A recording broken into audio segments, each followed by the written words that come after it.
Welcome to the Single in the Suburbs podcast. Grab a drink and join us as we talk about the good, the bad, and the WTF of modern singlehood. I'm Caitlin. I'm Elizabeth. And I'm Sarah. Cheers, ladies. Well, welcome to our first episode of the Single in the Suburbs podcast. Today, we want to share a little bit about ourselves and how we met and why we are doing the podcast together. That's right. We're three single moms, single women, and we live in the suburbs of LA, which is a whole different vibe than living in a city and being single. We're professional women. I mentioned we are raising our kids, and we're still viable women who want to have a good time as well. Women of a certain age. That's right. Since this is a podcast happy hour, we thought it might be fun to introduce you to our personalities with a cocktail.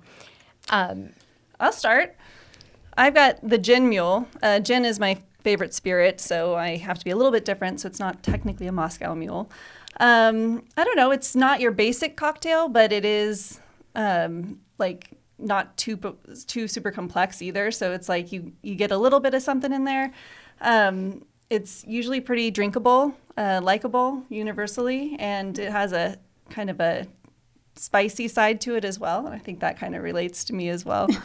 And then, unless you're watching this, you won't be able to appreciate my copper mug, which it's beautifully aesthetic normally, except for that I run mine through the dishwasher because I am also a single mom and I don't have time to hand wash everything. So it's a little bit tainted.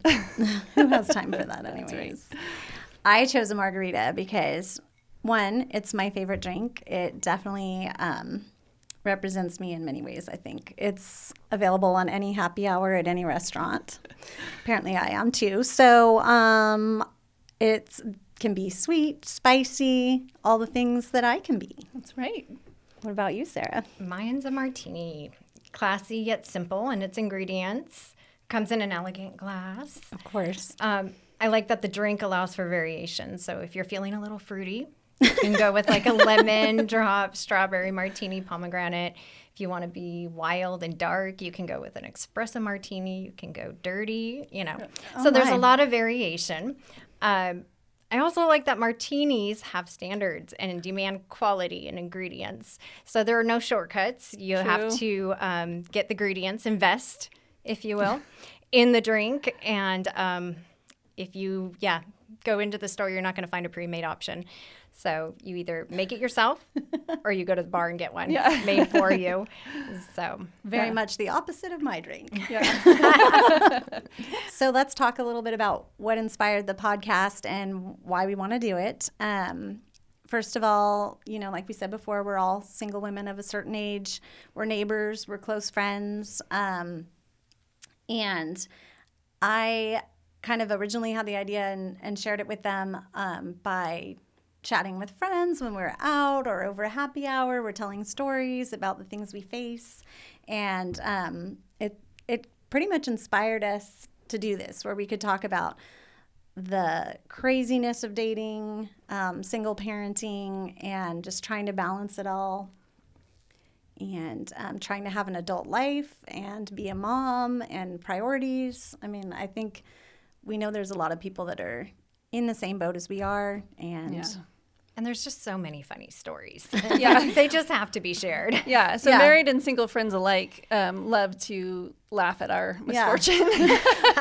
Funny and traumatic. Yeah. And you do have to laugh because it is just sort of absurd. I don't think any one of us thought we'd be in our 40s trying to date again.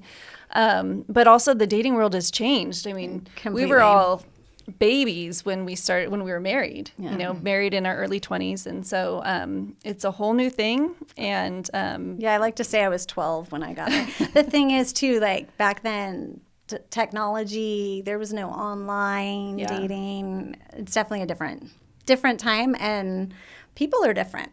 Yes. Very much so. Yeah, absolutely. Yeah. Well, so let's talk a little bit about how we met. We live at an apartment complex together, not in the same units, but very closely aligned. And we've dubbed this place Melrose Place. But I can't remember where that came from. My beloved ex-husband came up with the name, and so we will give him the credit. Thank you for that, because it is so true. Like Accurate, it is. yes. It could be a reality show over there. There's a fun mix of neighbors, but of course, that's how we met initially. Do we want to talk more detailed about that? Yeah, well, I think the thing to keep in mind, too, it's interesting as adults, it's been sort of a lot to wrap our heads around about living long-term in an apartment complex. This is something that's kind of unique to Southern California because when you are a professional working adult, typically you own your own home. And we all come from places Having where our we own we did own our own home, but now financially what we can afford is a really expensive apartment. So the environment there is kind of interesting because we have, working professionals, families, people are there long periods of time. Some people come in and out, but it really is like a long-term situation as opposed to maybe in other parts of the country where people are only there for a short period of time, or it's only young 20-somethings until they can start to afford their own home. So it is interesting, to be so close to your neighbors. Very close. Yeah, literally it's an sharing intimate, walls. Intimate connection. Yeah. I initially met Sarah first. I've been there, I guess it's 8 years. Mm-hmm. 8.5. 8.5 years. Embarrassingly so, but it is a great little At place. the hot tub. Yes. Which is actually kind of the center. Oh, so you've Yes. got kind of two centers Yeah. in our apartment complex. You've got the hot tub where you can get all the gossip, who's dating who, what's going on. And then also we have a kind of a center area where the mailboxes are found, and Yes. you can kind of scope out neighbors and see, who's new in the area. And we just all happen to look upon the we all mailbox. look at the mailbox. So, you can scope incognito or like definitely, oh yeah, I suddenly need to check the mail at this exact Or moment. I would text you, so-and-so's walking their dog. Or Don't look now. Well, so I originally met Elizabeth, and I had already been living there for years. And we met at the hot tub one night. Yeah, I think we had both been there at least 2 years before we least. met, it was a lonely 2 years. It was. So, it was great meeting her. She was kind of the first person that I really related to as a single woman close to my age, had a daughter, other kids. And she kind of opened up about her own personal story. And Our situations are very similar. So we got to know each other, but we didn't even become friends. No, we just kind of had that connection that day. And then It was later. Yeah, when you offered me Alcohol.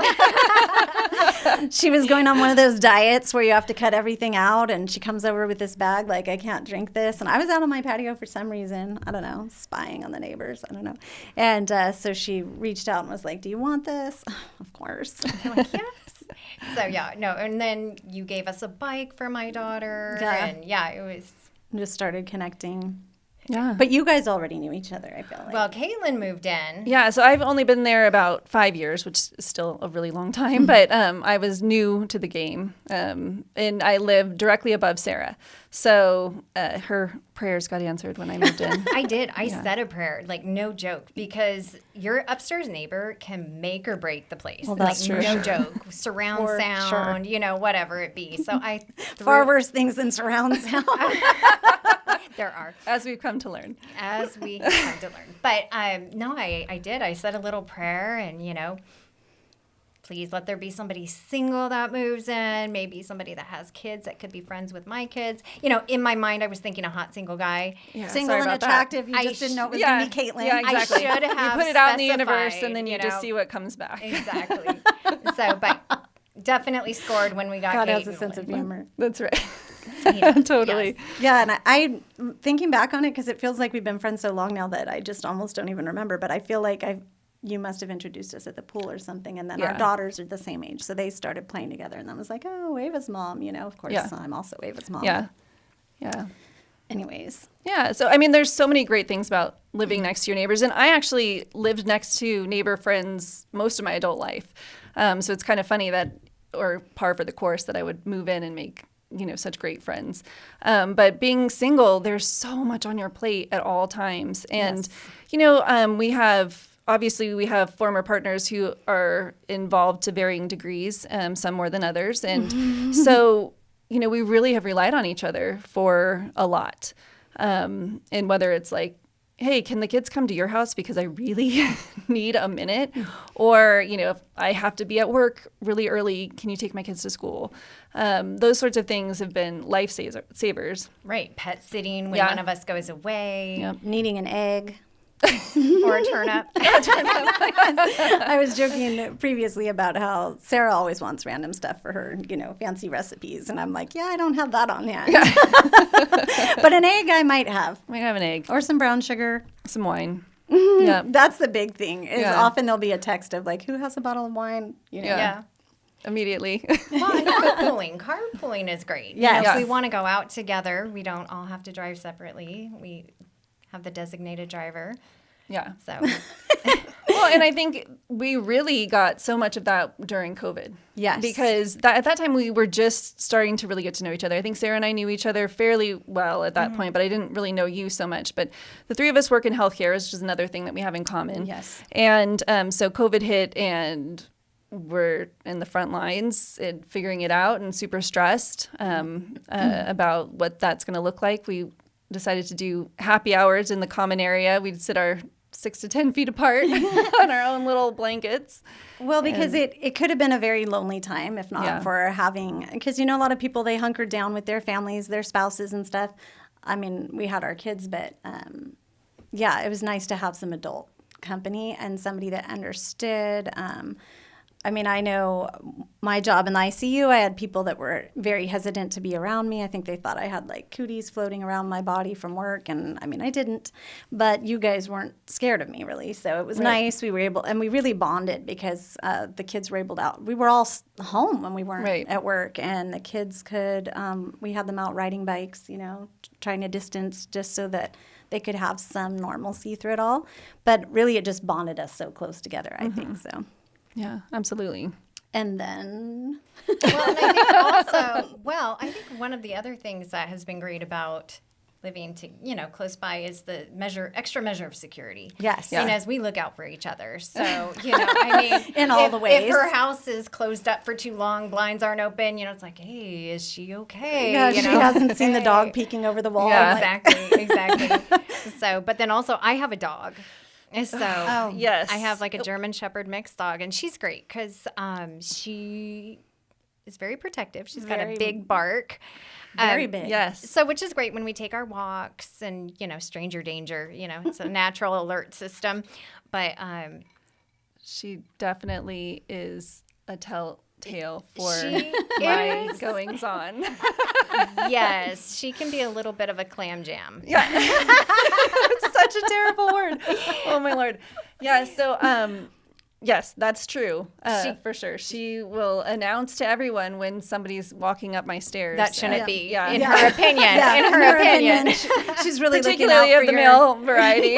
She's looking out for Caitlin's Yes. best interest. Of I don't think that guy should be there. No. Yes. Well, and it's funny because, that's the whole thing is that you can't get away with anything Oh, no. when you're living next to your neighbors. Whether, hey, I thought you broke up with that guy, and Yeah. why am I seeing him exiting your house? You've been crying about him for 3 weeks. Yeah. What the That would hell? be me. Just saying. The walk of shames are more shameful when you've, sat there and told your friends like, oh my God. And then they're like, what? Yep. Yeah. And he's we back. we thought you were done with that Guess guy. who I saw at the hot tub tonight, Caitlin? With who? Yes, Yeah, exactly. Yep. Yeah, it's pretty funny. Well, there is a particularly good story about Sarah wondering about what exactly was going on upstairs at my house for a period of time. It's true. Well, I mean, okay, so it started off with, it was like early in the morning, and I want to say it was always around 6:30 in the morning, and you hear this like, and I'm like, oh my gosh, what is going on up Clearly it there? had to wake you up too if you weren't already up getting ready for work. Oh gosh, Kate. no. I mean, I was like, way to go, Caitlin. She got the Turbo 2000. I don't know. So, but Getting her anyway, needs met however possible. however possible. Well, I didn't want to say anything because I didn't want to embarrass you. So, of course, I talked to So the Elizabeth. appropriate thing to do when you don't want to embarrass your friend is go tell your other Other friend, yes. Oh my God, Caitlin. I was like, every morning, and it was, no joke, every morning. It'd start, Yeah. So I was like, okay. So Elizabeth, like, Yeah. this, that, and the other. And then I think she was even like, should I say anything? Like, should I ask I her? mean, yeah, I don't like know. we were She's so just like, I'm really curious. curious about what it is and where can I find it? Yeah, exactly. And when it finally came up, over a happy hour or something like that, I think we were a little buzzed, and Chit-chatting about. Yeah, and Sarah was out with it. Like, tell us. And I'm horrified because, one, I had no idea that this sound was happening. I swear, I still to this day don't know what it was. But also just laughing because the Christmas before I had bought you guys vibrators. So I'm like, why have you waited so long to ask me about? But they weren't the turbo 2000. They were, yeah, I They were reserved not. the best for myself. Yeah, those were like turbo 0.5. Well, I think the funniest part was it was shortly, if not immediately after that, the sounds stopped. So we'll never really know. So we'll never know. I plead the fifth. I plead the fifth. But Yeah. those things can only happen when you're neighbors in such close connection. Yeah, That's so right. that's really the downside, I would say, of being, so close with your friends. But really, it's mostly upsides. Yeah. Yeah. And I think we've gotten pretty good about sort of looking the other way and respecting those boundaries. Like, yeah, I saw that guy, but I'm going to go ahead and pretend that I didn't. Turning on the music a little bit louder, Yeah. saying a little extra prayer. Yeah, that's right. Yeah. We still love you. Yeah. Bumping up the broomstick Yeah. on the ceiling. Knock, knock. Things are getting out of hand. Yes. I did do that one time with my old neighbor. Yeah, that hasn't happened. I'll just say she hasn't done that to me, but your old neighbor was. Worthy of a broomstick. Yeah, that's right. Well, and honestly, you guys really aren't obnoxiously loud. That's So, She has to say that because she lives next to me and Yes. she knows I'll be embarrassed. Right. But I do feel like on the second level, there's a lot that I miss because even though I keep my window like blinds open a lot because I like the light coming in, I don't sit at my window staring out. So I miss a lot of it. So Sarah will be like, did you hear me yelling at my kids? I'm like, no, I didn't. So Obviously, sound travels differently. yeah. Well, this was just really a quick get to know you. Our future episodes, we plan to entertain you with some of the things that have actually happened in our lives, in our dating situations, in our friendship, and whatnot. So this is a little taste of what, how we met and things like that. And so join us next time when we delve into trouble with dating your neighbor. That's right. And dating in general. It's Trouble trouble with all dating, around. Period. That's right. All right. Cheers. Cheers.